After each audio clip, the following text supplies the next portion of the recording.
Hello and welcome to a special program on NewsX brought to you by Dafa News. In a World Cup 2023, Afghanistan secured their third victory by defeating the former champion Sri Lanka.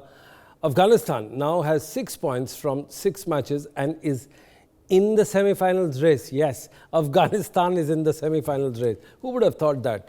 England would have been at bottom and Afghanistan up. That's cricket.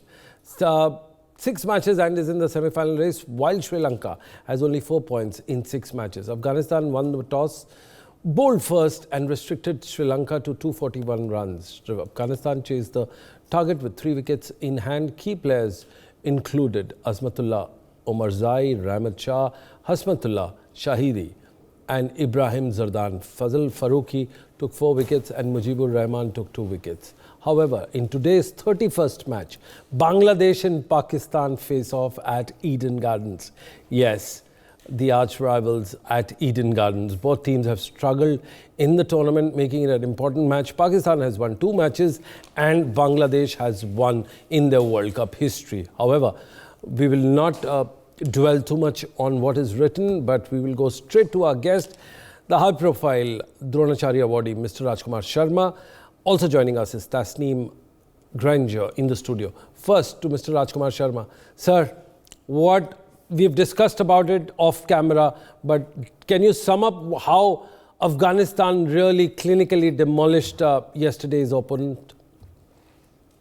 Well, it was a remarkable performance. I must say that Afghanistan is playing very well in this tournament. They have already beaten 2 World Cup champions. First they shocked England, then Pakistan, and yesterday they did it. And they are playing like champions. They have confidence now. They have got a planning. They are playing according to their strategy. And the best thing is they are able to execute that strategy on the ground. And a lot of credit must be given to Ajay Jadeja also, who is their mentor and who has helped them, because he knows in and out of Indian conditions, and that that has helped the Afghanistan team a lot. They have practiced in India. They had a camp in Noida. They had a camp in Dehradun. So India is like their own home country. So that way they have been really benefited. But honestly speaking, they have really played very well in this tournament. They have really performed so well, both in batting as well as bowling, that they may get a chance in the semi-finals as well. So one quick question to you before we move on to today's game, and Tasneem is going to give us the updates about the statistical delights. But sir, isn't this a great sign for cricket? It's in great health, considering the ICC associate members are now quickly coming in. We must also give a background to this.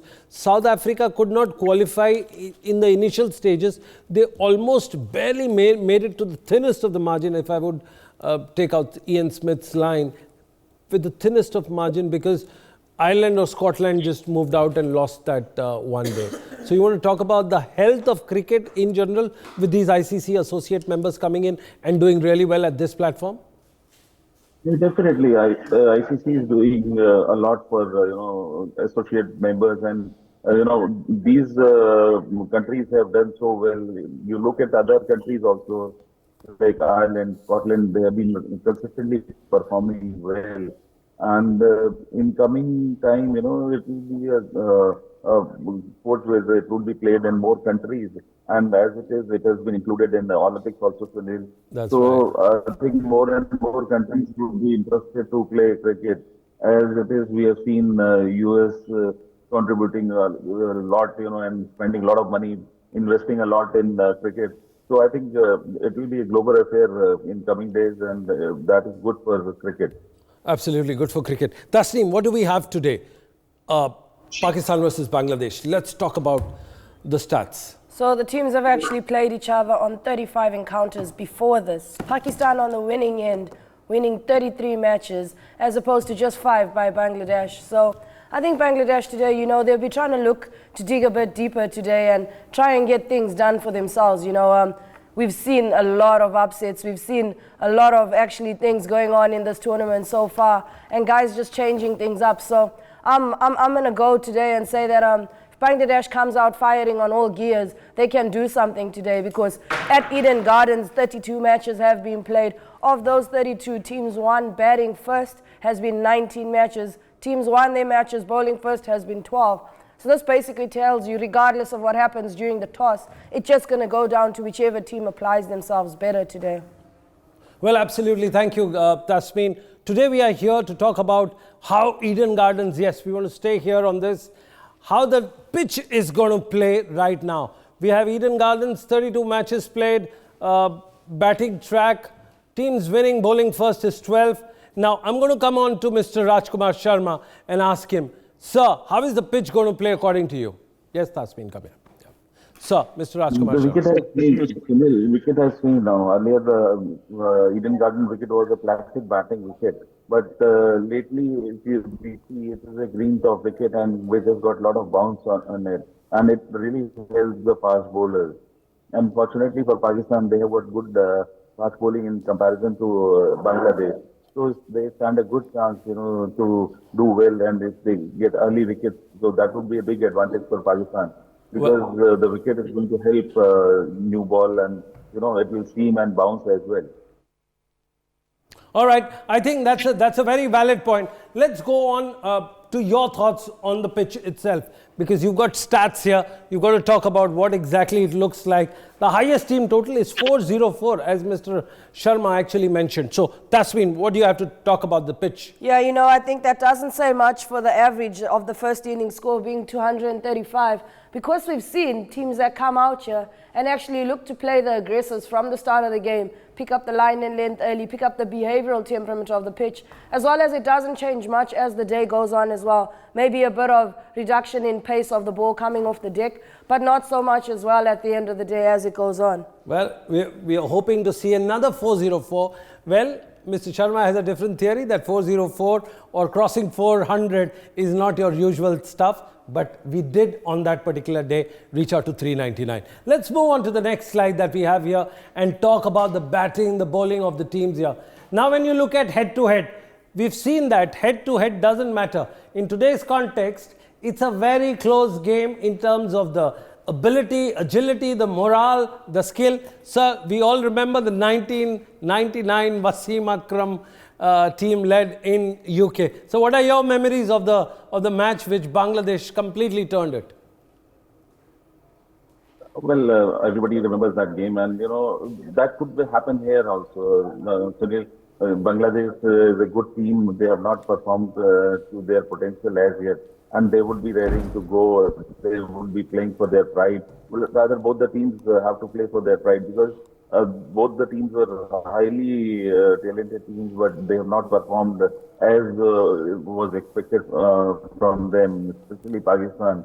They have been very disappointing till now, and they would try to do well, and Babar must lead from the front, and a lot depends on their captain, how he leads his team.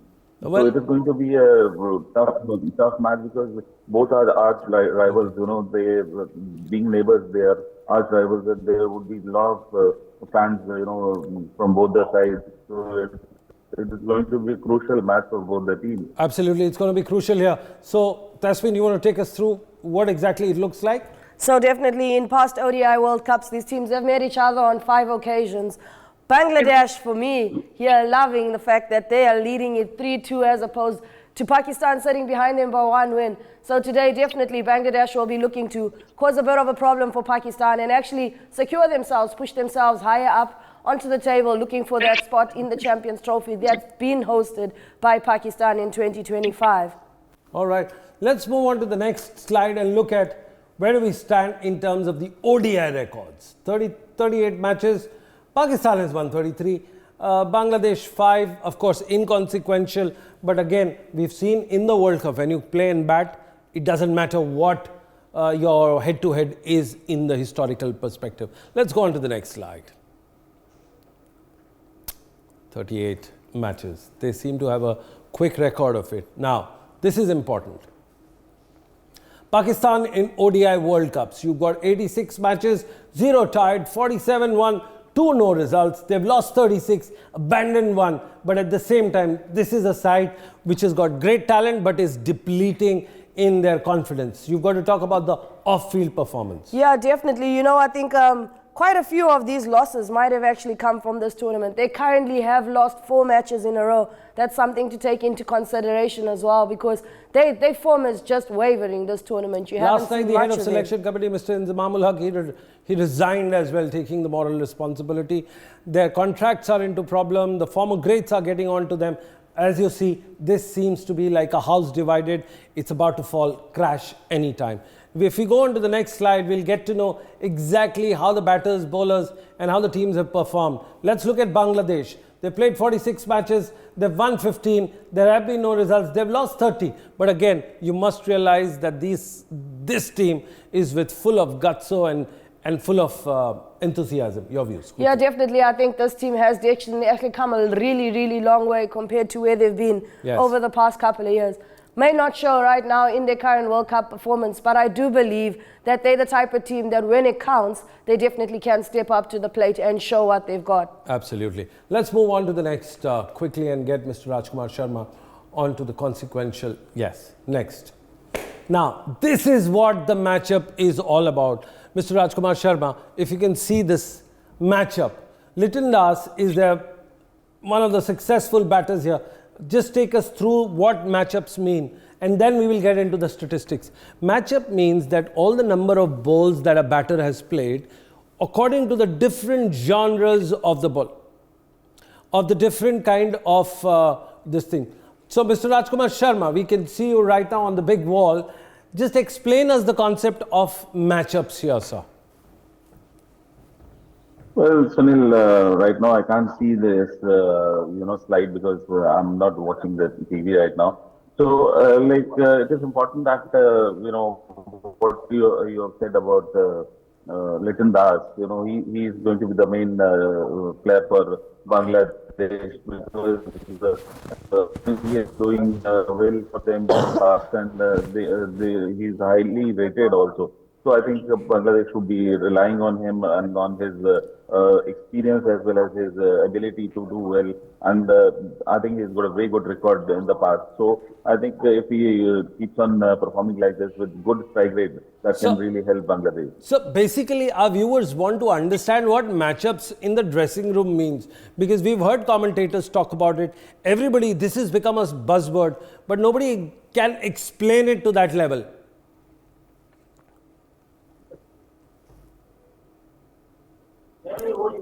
I think we have some audio problem right now. We will go back to the slide right now and understand. Yes, just take us through Liton Das and Mohammedullah's overall chart. So your possible matchups is what you're going to find a batter probably doing their best against, whether they're comfortable playing more spin or they're comfortable playing more pace, as well as what type of spin they're actually comfortable playing versus what they're not entirely consequential, what you do not expect them to score runs again. We'll talk about Liton Das first. Against left arm orthodox, he's currently sitting at 77.27. Left arm seam is 71. Left arm unorthodox, 105.88. The leg spinner, 200. That's big for me, that tells you anything that's turning away from him. He's super comfortable. He's super happy to get it coming off the bat, and he's just there. He's willing to go at it. He's not scared because, it's inconsequential. Nothing in the line of the stumps is actually threatening to him, and he's comfortable to get out and go over with it. So we've got the best batter here, Shakib Ul Hasan, perhaps ideally the greatest cricketer to come out of Bangladesh. Your views on the records and overall stuff? Again, you can see Shakib Al Hasan against the leg spinner, 250 his strike rate. So this will tell you that he's very comfortable to take out the sweeps, probably use the sweeps, a lot more of his sweep shots. When he's not sweeping, he's willing to walk down, get out of the track as well, and meet up with it. Absolutely. So this becomes, if there was a matchup between Adam Zampa, who's a leg spinner, and Shakib Ul Hasan, he would score at least 15 runs and over. Yeah, definitely. Definitely. That tells you that he's very comfortable. Somebody that's been key for me for Bangladesh right now is Mohammadullah. We've seen him try and steal the game away. Can I just stop you for a minute? On a leg spinner, he's at 250 as an average. But when you look at the off spinner, the guy who brings in the delivery or just comes into him, he's at 30. What does that mean? That means he's entirely not comfortable, and something you must realize more about an off spinner than a leg spinner. Not only does an off-spinner turn the ball in, but it's a lot easier for them to vary their pace as well as the dip. A leg spinner is more consistently about where he's pitching the ball and if he's getting turn on the day as well. So he's definitely not comfortable looking against off-spinner, something Pakistan can consider So this today. is what the matchups, the opposition teams looks at the data and put it up all together. Okay, we'll quickly wrap it up. Before we do that, we're going to just have a look at this and go on to the Pakistan team, and then we wrap up the show quickly. So, can we go on to the Pakistan's batting side and the bowling side as well? Quickly. Well, Liton Das seems to be an important person, but at the same time, Mehndi Hasan has also contributed. So has Mustafir Rahim. So this is what we're looking at. For more such videos, subscribe to the NewsX YouTube channel, hit the bell icon.